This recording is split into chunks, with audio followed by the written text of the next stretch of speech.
It's a College Football Friday on SportsBeat KC, the sports podcast presented by the Kansas City Star. I'm your host, Blair Kerkhoff, and it's Friday, August the 9th.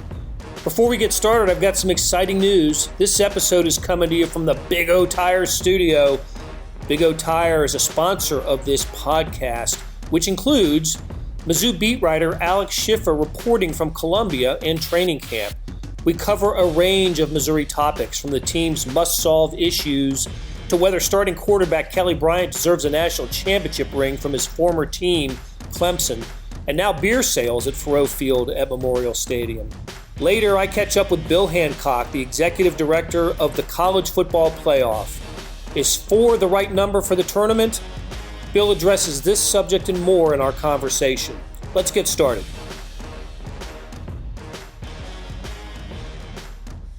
The Kansas City Star's Mizzou beat writer Alex Schiffer joins us now, and Alex is in the middle of training camp with the Missouri Tigers. And Alex, a lot of ground to cover here. Training camp is a week or so underway, and I want to first ask you about some of the things you've seen and some of the position groups that have looked good, that maybe Missouri needs to be good or be better than it was last year. And this is you get a chance to tell us about sort of the first impressions of Missouri football here in 2019. Yeah, I guess I'll start with the secondary, just because Missouri's been lacking in having an elite shutdown guy like a William Moore or an E.J. Gaines for a while. E.J. was probably the last one they've had. Florida Sage graduate to give the Kansas City connection. And, I wrote about it earlier in the week, but David Gibbs, if you look at the numbers, everywhere he's been, teams get more takeaways when he's on their staff. So I think that's a group that you've seen a lot more in practice of the defense getting a hand on some balls and picking some off. And I think Missouri really needs it. I mean, they have 2 veterans now in Christian Holmes and DeMarcus Acey. And I think that's been a component that's been lacking in the defense. And I'd also say the pass rush has looked pretty decent. Missouri hasn't had one of those in a while a little bit, too. They're very high on Jordan Elliott. It seems like he's the program's best shot at being a first-round pick in April. And that's been another, to me, the real intrigue with this team is the defense, because the offense seems to be able to take care of itself. The defense is the thing that's been lacking a little bit in recent years. Right. So Jordan Elliott, the Texas transfer, right? And yes. So he comes well regarded, and I think big things are expected from him. Yes, everyone has been saying throughout camp that he is the guy that is primed for a breakout year, and no one really seems to be doubting that he won't have one. Right. Hey, and so you talked about the secondary, and you mentioned Christian Holmes. I saw your interview with him earlier this week.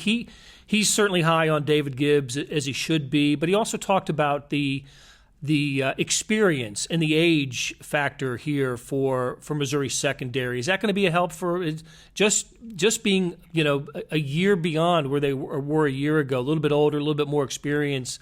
I think these are the kinds of things you say in the fall, but is there something to that?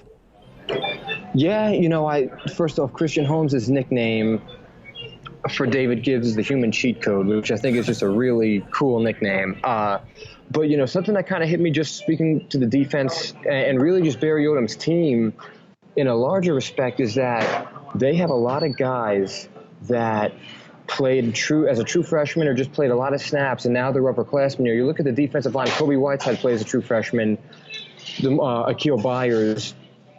They have a lot of guys on both sides of the ball that they're not exactly upperclassmen, but they have a lot of snaps on the ball. Even you look at Jalen Knox as well, more wide receiver. So it's a group that they have a lot of experience. And I think you're starting to see the fruits of Barry Odom playing a lot of guys young and early pay off. One of the guys said to me today, he goes, it's not anymore about learning the defense, it's about running the defense. And that's kind of been a sentiment that's been echoed throughout the entire unit, really. Well, that's certainly a position group to keep an eye on early in the season. Let's switch to the other side of the ball. I enjoyed reading your story about JJ, right, Jonathan Johnson, and you found out that he learned that he's closing in on a record that he had no idea about. Yeah, he will enter the season 883 yards shy of Denario Alexander's all-time receiving record in Mizzou. And he's had, he hasn't had, I think it's interesting because it's not like this guy that's, you look at the company he's in. I mean, Victor Bailey from back in the day, Jamon, who had a touchdown last night for the Packers, TJ Moe. He's never been Missouri's number one receiver. And he even said to me, and he wasn't knocking himself, he just said, I've never been the number one target. And I thought there was another Jonathan Johnson on the team when someone told me that, which I thought was a very humble way to put it. Well, can he be that guy? Is he equipped to be that guy? That I think is going to be. I honestly, if I were betting man today, I think he would fall short of the record because I think his career high receiving yards is around a 739, which is what he had last year. Or low is 730 something or 740 something, and you look at what Missouri has at wide receiver. I mean, they have Jalen Knox, they have Jonathan Nance, the Arkansas transfer. They have JJ, who will definitely start in the slot. I mean, it's a deep. Morris Massey was a guy I was going to mention at some point during this podcast. He's a true freshman from St. Louis. I think I'd be stunned if he didn't see the field. Everyone's raved about him. And he looks physically ahead of a lot of the other freshmen. So I just wonder if there, and also given that there's a dual threat quarterback in Missouri will hypothetically throw less with a run heavy offense. I just wonder if there's enough snaps for him to get what he needs to set that mark. Okay, so let's talk about the quarterback, and I'm kind of curious. It seems like whenever we talk Missouri football, before the season begins, it's how is Derek Dooley going to use Kelly Bryant, or how is he going to be used in this offense? And he doesn't have the he's not Drew Lock, right? He's not that type of guy, which I don't think is a terrible thing. I think it gives Missouri a different look and another kind of just option. Yeah, we may see fewer passing yards here, but we might see the offense be a little bit more productive. I think that's possible with Kelly Bryant. I guess the first thing is there was a little bit of scare earlier this week with an injury, but that's all it was, wasn't it? Just sort of an overnight scare. Yeah, he looked good today. He kind of went down on Monday without really being tackled. He just kind of said that he took a bad step. And he wasn't really sure the way he landed, what part of his leg was bothering, so he took himself out as a precaution, and he's fine. Okay. All right, well, Kelly Bryant was in the news for something else later in the week, and I don't know where this started or how it got going, but it got on social media and became an issue, and that's whether Kelly Bryant should have received a championship ring from Clemson after the Tigers won the national championship last season. Kelly Bryant started the year with the Tigers and played a few games and started a couple of games. I remember he was the starting quarterback when they won down at Texas A&M earlier in the year. And Dabo Swinney came out and said, nope, not getting a ring. So what are your thoughts on this? And did Kelly get asked about that this week?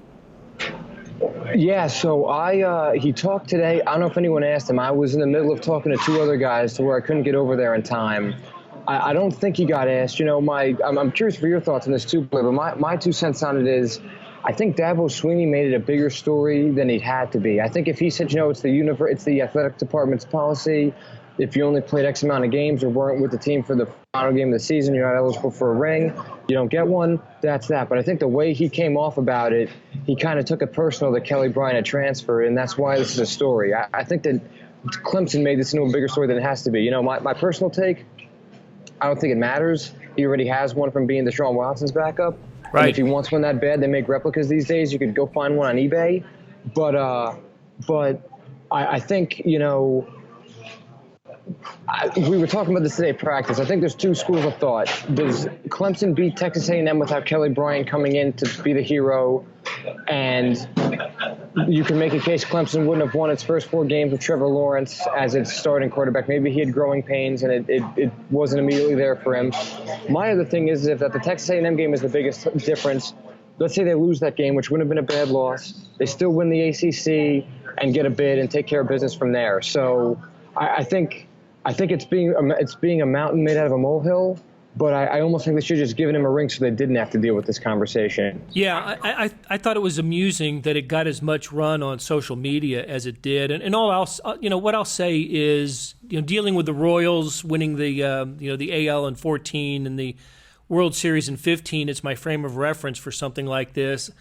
I know that the Royals kind of went out of their way to award rings and shares, and the players vote on the shares, the amount of money, to anybody who was on the team. And look, professional sports is different than college sports for sure.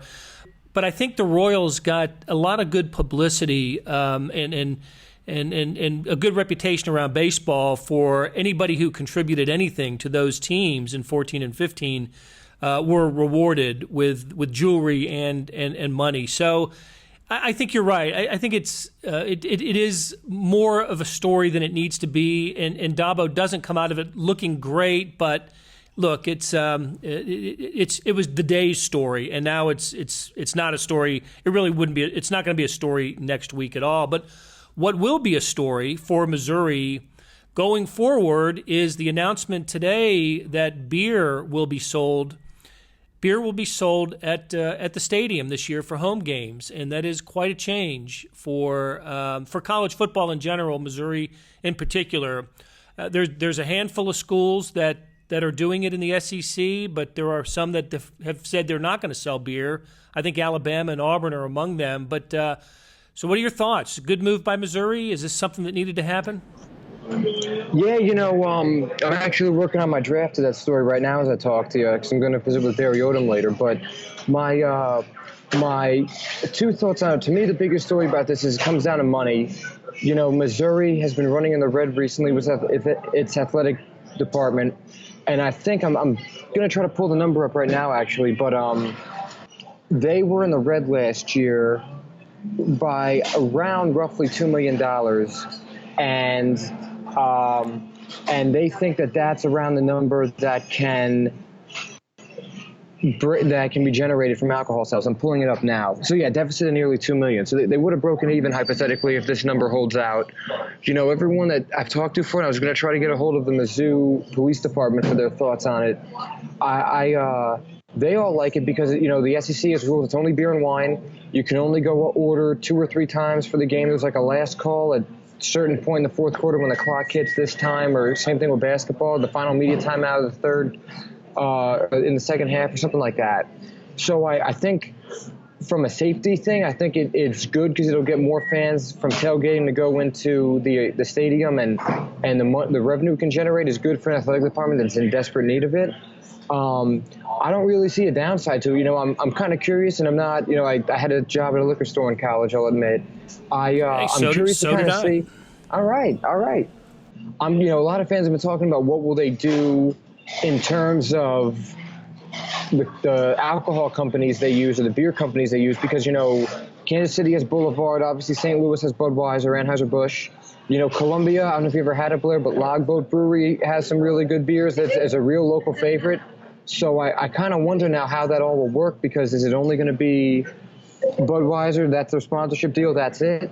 Will they try to make it accommodate both sides of the state, given they're dead in the middle, and try to have some Boulevard and some Budweiser? Or will they even go local and try to include some of the Central Missouri breweries of Burr Oak and Logboat? That seems to be the question pressing a lot of fans that I've talked to, is just they have so many options. It's not like, if we were doing the University of Denver or University of Colorado, it would probably be Coors. Right. Well, they play in the Coors Events Center, the Buffalo's basketball team. But I like where you're going with this. I think it's an interesting argument who the vendor is going to be, and can you have multiple vendors? Unlike a soda where Coke or Pepsi have the contract, can you go with different beer vendors for a football stadium? Can you have a Boulevard stand and a Anheuser-Busch stand, or whatever craft beer St. Louis may offer? And you're right about Columbia I think they have a really nice craft beer scene there that I think would want to be represented at a football stadium when you've got literally tens of thousands of potential customers there. And I'm also curious about the price point as well. Anybody who's been to a football, a baseball, a hockey match, professional, knows that that beer is uber expensive at these events. And now you're talking about college students, who are 21, right, of legal drinking age, but college student budgets. I wonder what the price point's going to be. So I'll be curious to read what you say about this. Yeah, no, I'm going to be very curious too. The other things, again, having worked at a liquor store, I obviously some students are not 21 that drink. I'm sure I'm shocking you with that. What? And Wait, what? What are you telling me? Is people who are under 21 years old drink alcohol? Blair, I had to sit down when I first heard it myself. And the thing I also kind of wonder about, again, having worked at a liquor store and having some of my best friends at college were bouncers, are they going to, what are they going to do about fake IDs and all that kind of stuff? I've kind of learned a little bit as to kind of how to tell a fake from a real one. But, that is a problem if they're going to sell alcohol, is just that there are going to be people that obviously try and bend the rules in some capacity, or, I think they're going to keep track of everybody that, it's only 2 or 3 purchases. So is it a ribbon? What if it falls off? So, whenever there's a policy in place, people are going to try to cheat the system. So I'm just kind of curious with that, will there be penalties? How will they kind of deal with students that do that? Because again, it's inevitable, it's going to happen. And that it's just another cog from adding all this. Again, I think it's still a good decision. I think they're not going to be the first college to deal with this, but I do kind of wonder what it's going to look like. Right. Okay, and we can't have a conversation about Missouri football without bringing up the bowl ban and kind of where it stands. The Missouri appeal has been filed. Any update on timing for this? I know that Barry Odom and the program want this behind them as soon as possible. They just want to know if it's going to be lifted or not. Any chance of that happening in the next few weeks? I don't think, I'm not ruling it out. We haven't asked about it lately because it just seems like no one really knows. And, you look at Ole Miss. Ole Miss appealed the same day as Missouri did a year before, and they didn't get word until, I think, November 1st. So going off of what happened to them, and again, 2 different cases, academic fraud and Hugh Freeze's booster deals, I think that they're 2 different cases, but I think that there is no rhyme or reason as to when this is going to drop.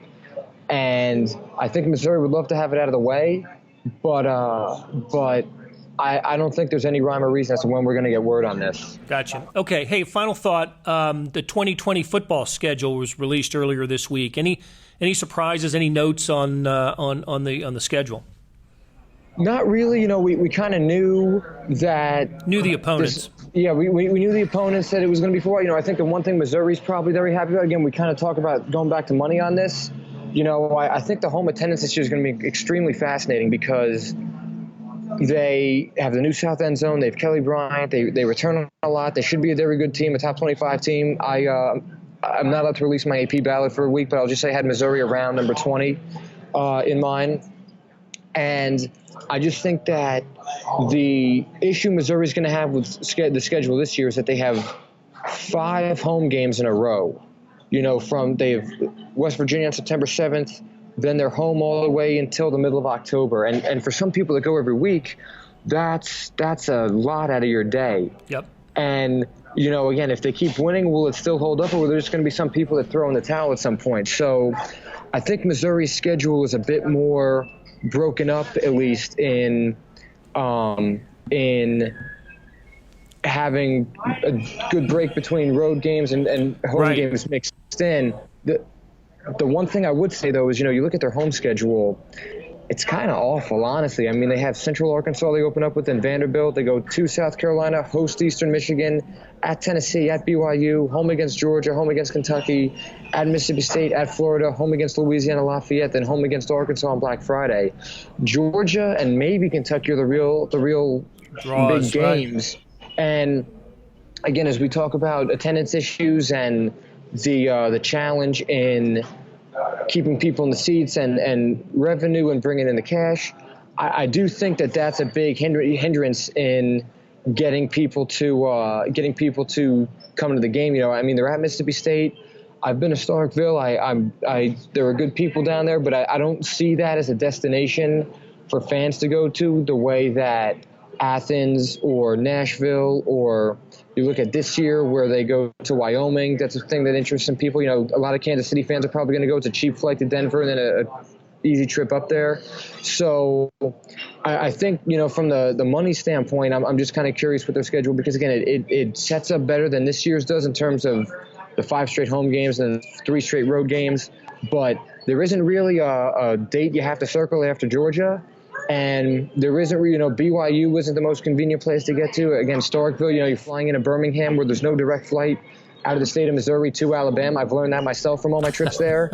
So, yeah, I'm joking, but I'm also serious. You're right. A lot of people drive it because of that. So I'm curious to see what it looks like next year, just because, again, they could go undefeated at home or minus a loss to Georgia, but I just kind of wonder, and also some of those fan base. I mean, I don't think Eastern Michigan travels well. Central Arkansas might have people drive up given the proximity, but it doesn't set up well for a big time home slate. Like, West Virginia comes to town. Troy is a very good, non-conference opponent. I think Ole Miss travels extremely well.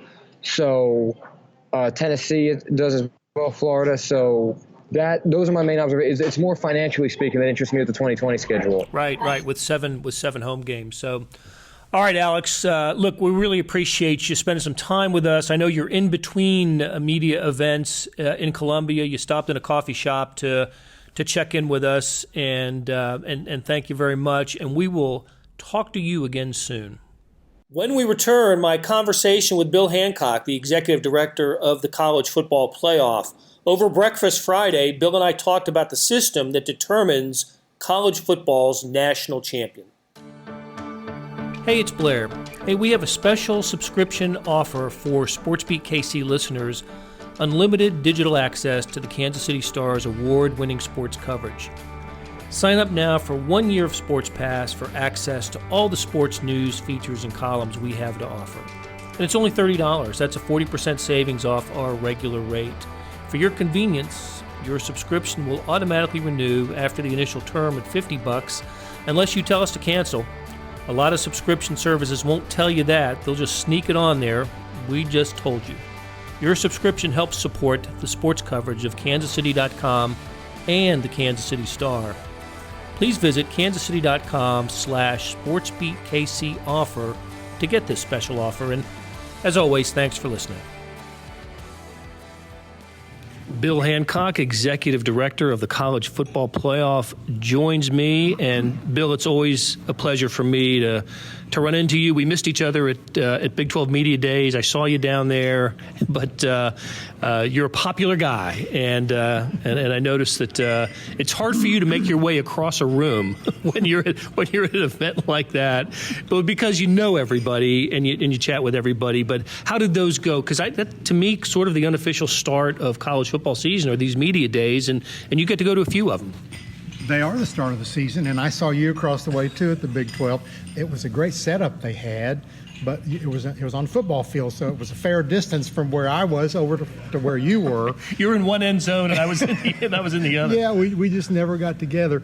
The media days replaced the old Skywriters tours that went on for 25, 30 years, I guess. I was a part of many of those at the Big 8 office. Those were great because they were so intimate, because you were on the bus or a plane with 35 reporters. When you got to the school, you had a dinner with the coaches.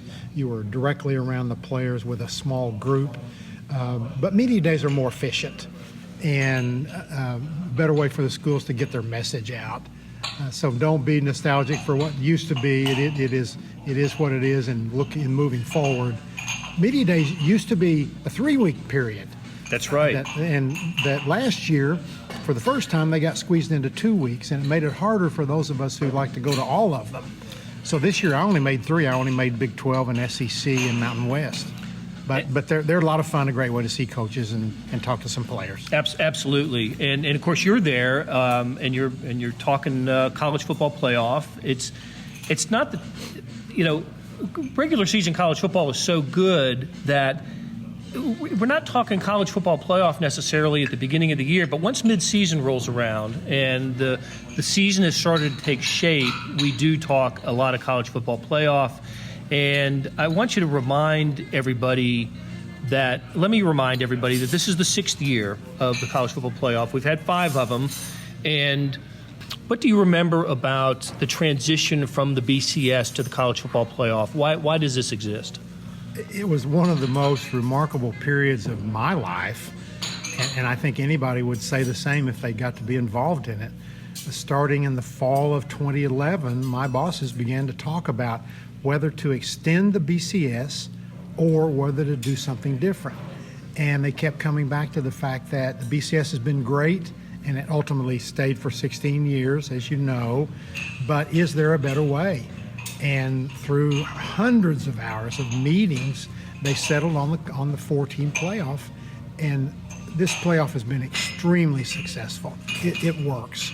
We're all proud of it. And every year we come to cover the college football playoff championship game. We were in San Jose last year. We'll be in New Orleans. Thank you very much. Which, for the first time, I think, for the college football championship game, the playoff championship game, we were there, of course, for Sugar Bowls, BCS title games there.